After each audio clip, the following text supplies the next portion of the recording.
ઓમ નમસ્કાર મિત્રો, આજનો મારો વિડીયો હમણાં જ બાવળિયાળી ધામ મુકામે એક ભવ્ય કાર્યક્રમ યોજાયો 20/3/2025ના રોજ, અને એમાં ભરવાડ સમાજની બહેનોએ ગોપી હુડા રાસ લીધેલ, અને એમાં 75,000થી વધારે મહિલાઓએ બહેનોએ એમાં રાસ લીધો અને એક ઇતિહાસ રચી દીધો, વર્લ્ડ રેકોર્ડ સ્થાપી દીધો.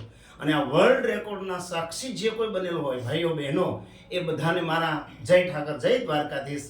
અને આ રેકોર્ડની અંદર, વર્લ્ડ રેકોર્ડની અંદર, અને આ ગોપી હુડા રાસની અંદર મારા ઘરના મારા ધર્મપત્નીએ પણ ભાગ લીધેલ. હવે એમના મુખેથી આ ગોપી હુડા રાસમાં એમનો કેવો અનુભવ છે એ મારા ઘરના એના વિશે વાત કરશે. મારું નામ છે હેમાબેન અલગોતર. જય દ્વારકાધીશ, જય બાવળિયાળીવાળા ઠાકર. જ્યારે અમે ઉડો રાસ લેવા ગયા ત્યારે આખું ગાઉન્ડ ભરાઈ ગયેલું. અમને એમ થાય કે આમાં અમે કેમ ઉડો રાસ લેશું.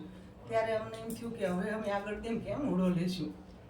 પછી જ્યારે ઉડા રાસ ચાલુ થયો ત્યારે બધી બહેનો એવી સરસ ગાવા માંડી, જાણે દ્વારકાધીશ હાજર જ હોય અને કાનુડો જ્યારે અમારી ભેગો રાસ રમ્યો હોય એવો અમને અનુભવ થયો.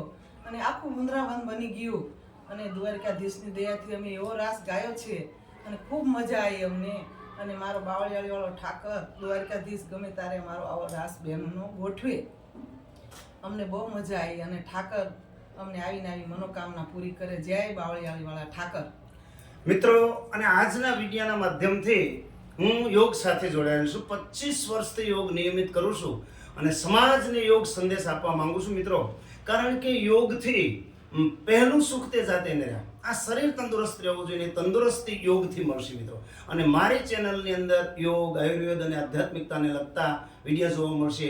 અને આ બહેનોએ જે રાસ લીધો એમાં પણ યોગ સમાયેલું છે, ભક્તિ યોગ. કારણ કે ભક્તિ યોગના કારણે 3-3, 4-4 કલાક સુધી એ બહેનો રાસ રમી શક્યા હોય તો એ ભક્તિ યોગના કારણે, કૃષ્ણ ભગવાન પ્રત્યેની શ્રદ્ધા, ભક્તિ, અને એના કારણે એ રાસ પૂર્ણ થયો છે.